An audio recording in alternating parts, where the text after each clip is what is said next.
அனைவருக்கும் வணக்கம். இன்றைக்கி நம்ம லேர்ன் தமிழ் ஸ்டடி சேனலில் என்ன பார்க்க போகிறோம் அப்படின்னா, பிஜிடிஆர்பிக்கு பயன்படக்கூடிய சங்க இலக்கிய தகவல்கள் பற்றி பார்க்க போகிறோம். 8 தொகை 10 பாட்டில் பொதுவாக இருக்கக்கூடிய செய்திகளை தவிர்த்து நமக்கு ரொம்ப முக்கியமான சங்க இலக்கிய பற்றிய தகவல்களை தான் நம்ம பார்க்க போகிறோம். கட்டாயமாக இந்த பதிவு உங்களுக்கு பயனுடையதாக இருக்கும், புதுமையானதாக இருக்கும், தேர்வுக்குரியதாகவும் இருக்கும். முதல் வினா: வானவியல் ஆராய்ச்சி மூலம் தமிழ் இலக்கியங்களின் காலங்களை உறுதி செய்தவர் என்ன? கே.ஏ. நீலகண்ட சாஸ்திரி. வானவியல் ஆராய்ச்சி மூலம் தமிழ் இலக்கியங்களின் காலங்களை உறுதி செய்தவர் கே.ஏ. நீலகண்ட சாஸ்திரி. 2வது வினா: சங்கம் என்ற சொல்லை முதலில் வழங்கிய நூல் எதுனா? மணிமேகலை. சங்கம் என்ற சொல் முதல்ல எந்த நூலில் இடம்பெற்றிருக்கு அப்படின்னா மணிமேகலையில் தான் இடம்பெற்றிருக்கு. இது நம்ம பௌத்த சமய காப்பிய நூல். இதை எழுதினவர் யாருன்னா சீத்தலை சாத்தனார். 3வது வினா: தென் மதுராபுரம் செய்தும் அங்கதனில் அருந்தமிழ் சங்கம் இறுகி தமிழ் வளர்த்து என்று தெரிவிக்கக்கூடிய செப்பேடு எதுனா? தளவாய்ப்புற செப்பேடு. தென் மதுராபுரம் செய்து அங்கு அதனில் அருந்தமிழ் சங்கம் இறுகி தமிழ் வளர்த்து என்று தெரிவிக்கக்கூடிய செப்பேடு தளவாய்ப்புற செப்பேடு. நம்ம சின்னமனூர் செப்பேடு கேள்விப்பட்டிருப்போம், ஆனால் இது புதுமையான ஒரு தகவலாக இருக்கும். தென் மதுராபுரம் செய்து அங்கதனில் அருந்தமிழ் சங்கம் இறுகி தமிழ் வளர்த்து என்று தெரிவிக்கக்கூடிய செப்பேடு தளவாய்புர செப்பேடு. 4வது வினா: இறையனார் களவியல் உரை சங்கம் பற்றிய செய்திகள் எத்தனை தலைமுறைகளாக வாய்மொழியாக கூறப்பட்டு வந்ததாக குறிப்பிடுகிறது? 9 தலைமுறை. அதாவது நமக்கு கிடைத்த முதல் உரை இறையனார் களவியல் உரை. இந்த உரை எழுதினவர் யாருன்னா நக்கீரர். இதில் தான் சங்கம் பற்றிய செய்திகள் 9 தலைமுறைகளாவது வாய்மொழியாகவே அடுத்தடுத்தவங்களுக்கு சொல்லி தான் இது வளர்ந்தது அப்படின்ற செய்தியை இறையனார் களவியல் உரை சொல்லுது. 9 தலைமுறைகளாக வாய்மொழியாகவே இந்த சங்கம் பற்றிய செய்திகள் பரிமாறப்பட்டிருக்கு. 5வது வினா: 3 சங்கத்திலும் இடம்பெற்ற முதன்மையான இலக்கண நூல் எதுனா? அகத்தியம்.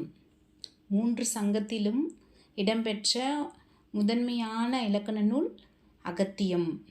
6வது வினா: சங்க இலக்கியங்களின் பாடல்கள் பெரும்பாலும் எப்பாவால் இயற்றப்பட்டன அப்படின்னா? ஆசிரியப்பா. சங்க இலக்கியங்கள் இந்த 8 தொகை 10 பாட்டு இருக்கு இல்லையா, இது ரெண்டுமே பார்த்திங்கன்னா பெரும்பான்மையும் ஆசிரியப்பாவால் ஆன நூல்கள். 7வது வினா: உரையாசிரியர்களால் அதிகமாக மேற்கோள் காட்டப்பட்ட நூல் குறுந்தொகை என்று கூறியவர் யாருன்னா? உவேசா.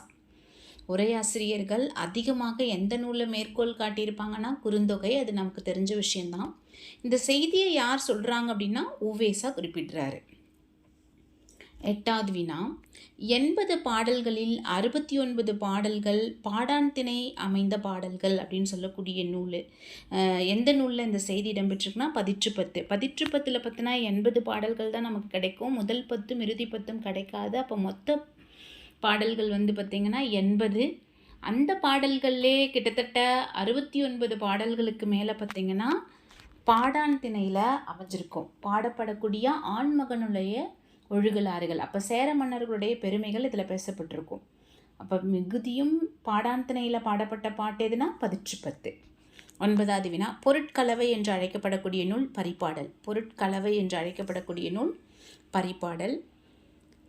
10வது வினா: உருத்திரம் கண்ணனார் எழுதிய நூல்கள் என்னென்னா?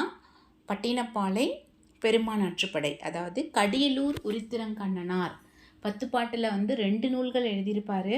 பட்டினப்பாலை 1, பெருமான் ஆற்றுப்படை 1. அதே மாதிரி நக்கீரரும் பார்த்திங்கன்னா 2 நூல் எழுதியிருப்பார். திருமுருகாற்றுப்படை 1, நெடுநல்வாடை 1.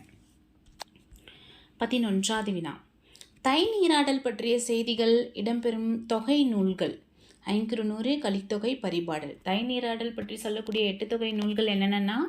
ஐங்குறுநூறு, கலித்தொகை, பரிபாடல். 12வது வினா: தாய் சாப்பிறக்கும் புள்ளிக்கல்வன் என்ற தொடரில் கல்வன் என்ற சொல்லினுடைய பொருள் எதுனா? நண்டு. தாயை கொண்டுட்டு தான் நண்டு பிறக்கும் அப்படின்ற மாதிரியான செய்திகள் நமக்கு இருக்குது. இங்கே கல்வன் என்று சொல்லக்கூடிய சொல் எதுனா? நண்டை குறிக்குது. தாய் சாப்பிறக்கும் புள்ளிக்கல்வன் என்ற தொடரில் கல்வன் என்ற சொல்லின் பொருள் நண்டு. 13வது வினா: ஆற்றுப்படை நூல்கள் என்ற பெயரில் அமைந்த நூல் எத்தனை அப்படின்னா? 4. திருமுருகாற்றுப்படை, பெருமான் ஆற்றுப்படை, பொருணார் ஆற்றுப்படை, சிறுபான் ஆற்றுப்படைன்னு சொல்லிட்டு படை அப்படின்னு சொல்லிட்டு முடியக்கூடிய நூல். ஆற்றுப்படைன்னு முடியக்கூடிய சொற்கள் பார்த்திங்கன்னா 4 தான். அதனால் ஆற்றுப்படை நூல்கள் என்ற பெயரில் அமைந்தது அப்படின்னா 4. மொத்த ஆற்றுப்படைகள் அப்படின்னு கேட்டால் 5. நமக்கு மலைப்படுகடாம் அப்படின்னா வரும். கூத்தாராற்றுப்படை அப்படின்னு வராது.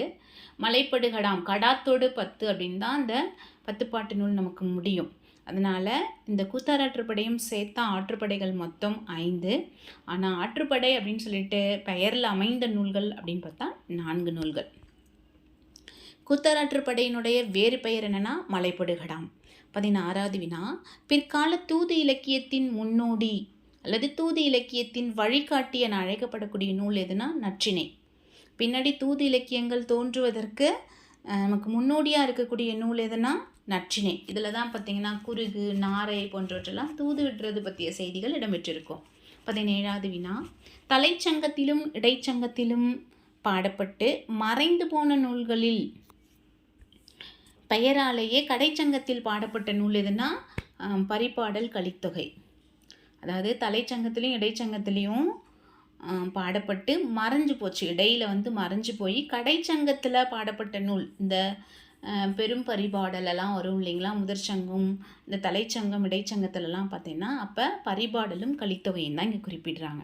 18வது வினா, சேர சோழரை பற்றிய குறிப்பும் இல்லாமல் பாண்டிய நாட்டு மன்னர்களை பற்றிய குறிப்புகள் மட்டுமே காணப்படக்கூடிய நூல் எது அப்படின்னு பார்த்தோன்னா கலித்தொகை. சேர சோழரை பற்றிய எந்த குறிப்பும் இல்லாமல் பாண்டிய நாட்டு மன்னர்களை பற்றிய குறிப்புகள் மட்டும் காண கிடைக்கக்கூடிய நூல் கலித்தொகை.